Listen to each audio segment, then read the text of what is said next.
Drama serial कैसी तेरी खुदगर्जी में शमशेर ने शेरू के साथ मिलकर दिलावर साहिब को सलाखों के पीछे भेजने का फैसला कर ही लिया। उधर आसिन निदा के साथ बिल्कुल भी अच्छे तरीके से बात नहीं कर रहा। आने वाली किसकी मुकम्मल कहानी में आप सभी दोस्त देखेंगे। दिलावर साहिब की हर चाल आखिरकार नाकाम हो ही गई। जिस तरह से उन्होंने सोचा था कि इस बार वो महक को मरवा कर अपने बेटे को घर वापिस ले आएंगे, उसमें वो नाकाम ही रहे। शेरू ने इस बार साबित कर दिया कि वो वाकई ईमानदार चोर है। शमशेर के साथ बैठकर बात करना शुरू कर देता है और सारा का सारा किस्सा सुना देता और कहता है कि जो पहले भी मामलात हुए थे महक बीबी के साथ वो भी बाबा साहिब ने ही करवाए थे। ये सारी की सारी बातें सुनने के बाद शमशेर को बाबा साहिब के ऊपर बहुत ज्यादा गुस्सा आता है और यहाँ पर शमशेर कहता है कि यहाँ पर तुम्हें बाबा साहिब ने ही भेजा है। जी हाँ, बाबा साहिब ने ही भेजा है। बाबा साहिब के खिलाफ गवाही दोगे क्या? शमशेर शेरू को आखिरकार अपनी तरफ कर ही लेता है और कहता है कि इस बार मैं तुम्हारे साथ हूँ, तुम्हें किसी भी किस्म की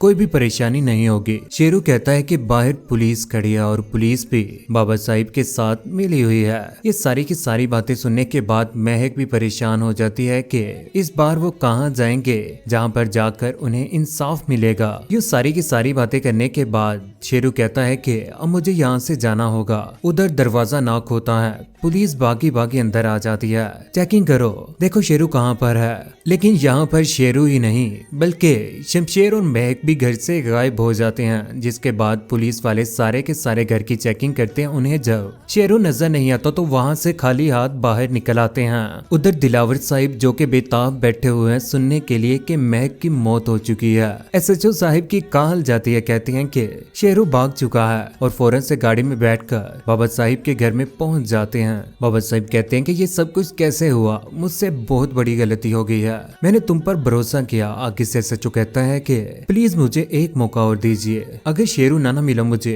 तो मैं तुम्हारी ऐसी जगह पोस्टिंग करवाऊंगा जहाँ से लाश लाना भी तुम्हारी मुश्किल हो जाएगा। लेकिन इस बार बाबा साहिब का ही नहीं बल्कि SHO का भी बहुत बुरा अंजाम होने वाला है। उधर महक जिसने कभी जिंदगी में कोई भी परेशानी देखी नहीं, शमशेर के पास बैठकर उसके कांधे के ऊपर सर रखकर परेशानी में कहती है कि शमशेर मैं अब तुम्हें खोना नहीं चाहती। महक बहुत ज्यादा परेशान हो चुकी है और शमशेर महक को हौसला देने की कोशिश करता है। कहता है कि इस बार मैं बाबा साहिब के पास खुद ही जाऊंगा और इन्हें साफ साफ कह के आऊंगा कि अगर आपने महक को किसी किस्म का भी नुकसान पहुंचाने की कोशिश की तो मुझसे बुरा कोई ना होगा। उधर निदा ने शादी के बाद भी कॉलेज जाने का फैसला कर ही लिया, लेकिन ये बातें अंतलीब से बिल्कुल भी बर्दाश्त नहीं होती। निदा जैसे ही यूनिफॉर्म पहनकर बैग पहनकर खड़ी होती है तो आसिन जो के निदा के साथ बिल्कुल भी अच्छे तरीके से बात नहीं कर रहा, क्योंकि उससे तो बिल्कुल भी बर्दाश्त नहीं होगा कि शादी के बाद भी महक को लेकर निदा इस तरह की बात करेगी।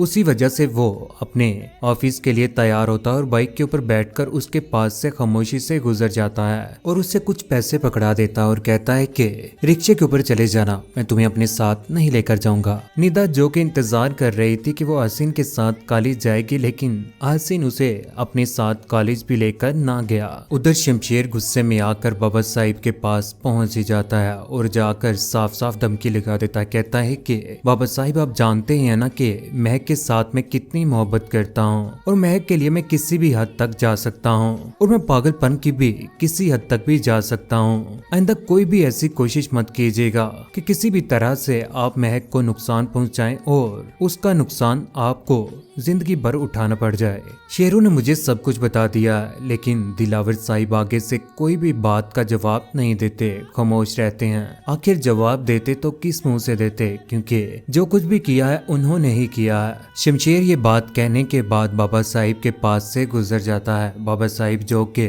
बहुत ज्यादा परेशान है, परेशानी में सिगरेट पी रहे हैं और सोच रहे हैं कि इस बार वो क्या करें। इस बार तो उनके पास कोई भी ऑप्शन नहीं रही। शेरू को तलाश कर रहे हैं लेकिन शेरू उन्हें मिलने वाला नहीं है। उधर महक को तैयार करवा कर शमशेर उसे ऑफिस में छोड़ देता है। ऑफिस में छोड़ने के बाद खुद साहिल के किनारे बैठकर सोच रहा है महक को लेकर कि महक को कोई नुकसान ना पहुंच जाए। पहले भी इतनी सारी कोशिशों के बाद महक को बचाया और आज दोबारा से बाबा साहिब महक के पीछे ही पड़े हुए हैं। वो फैसला कर लेता है कि वो कोर्ट में जाएगा और कोर्ट में जाकर शेरू को लेकर साथ गवाही देगा कि उसके बाबा ने उसकी बीवी को कत्ल करने की एक बार नहीं बल्कि बार बार कोशिश की है और खुद अपनी जॉब के ऊपर भी नहीं जा रहा। परेशान है कि अब वो क्या करे। महक जैसे ही ऑफिस जाने लगती है तो पीछे से आसिन आ जाता है। आगे से महक टूट पड़ती है, कहती है कि आइंदा मेरे रास्ते में आने की कोशिश मत कीजिएगा। आसिन कहता है कि मैं जानता हूँ कि निदा ने तुम्हारे साथ बदतमीजी की है और मैं उसके लिए माफी मांगने के लिए तैयार हूँ। तुम्हें सुनाई नहीं दे रहा? मुझे उस बारे में कोई भी बात नहीं करनी है। बेहतर होगा कि तुम यहाँ से चले ही जाओ। यहाँ पर महक टूट पड़ती है आसिन के ऊपर और पीछे से शमशेर आ जाता है। शमशेर कहता है कि आइंदा के बाद महक के सामने या उसे तंग करने की भी कोशिश की तो तुम्हारी दोनों टांगों को तोड़ दूंगा। शमशेर बहुत ज्यादा गुस्से में होता है। आसिन कोई भी बात नहीं करता। शमशेर बाइक के ऊपर बैठकर वहां से गुजर जाता है और महक दोबारा से ऑफिस में चली जाती है।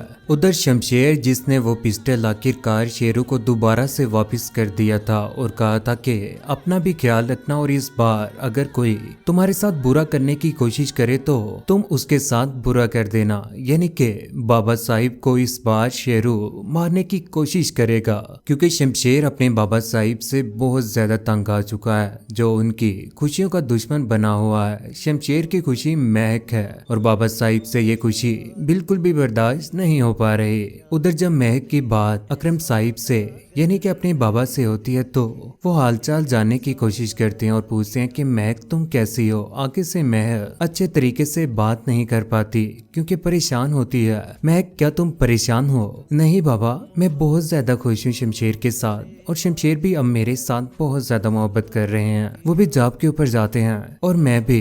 जिंदगी भी अब बहुत अच्छे तरीके से गुजर रही है। लेकिन अकरम साहिब, जो कि अपनी बेटियों की परेशानियों को बहुत अच्छे तरीके से समझते हैं, बात करने के बाद तही डैंडी के साथ बात करते हैं कि मुझे ऐसा लगता है कि महक अपने घर में बिल्कुल भी खुश नहीं है। उधर शमशेर की जब सारी की सारी बातें जब लोगों को पता चलेंगी तो मीडिया वाले भी आखिरकार घर पहुंच ही जाएंगे और यहीं पर बाबा साहिब के ऊपर भी बुरा वक्त आ ही जाएगा।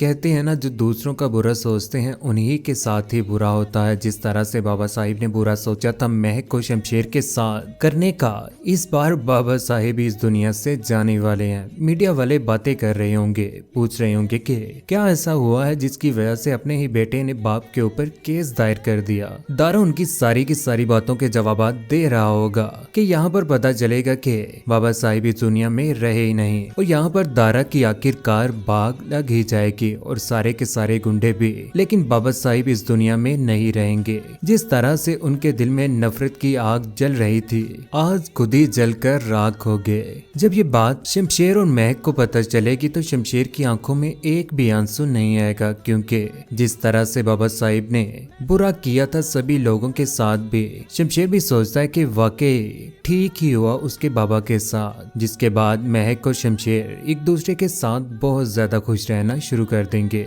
निदा भी बहुत जल्द आसिन से माफी मांगने वाली है। कौन कौन चाहता है कि महक और शमशेर एक दूसरे के साथ खुश रहें और बाबा साहिब के साथ जो कुछ भी हुआ, कौन कौन है उस पर खुश? और इस ड्रामे का बहुत जल्द इख्तिताम होने वाला है। कौन कौन है इस बात के ऊपर गमज़दा? नीचे कमेंट सेक्शन में अपनी मोहब्बत भरी राय का इज़हार जरूर कीजिएगा। चैनल को सब्सक्राइब करने के बाद बेल का बटन जरूर दबाइए। अपना ख्याल रखिएगा, दुआ में याद रखिएगा। अल्लाह हाफिज।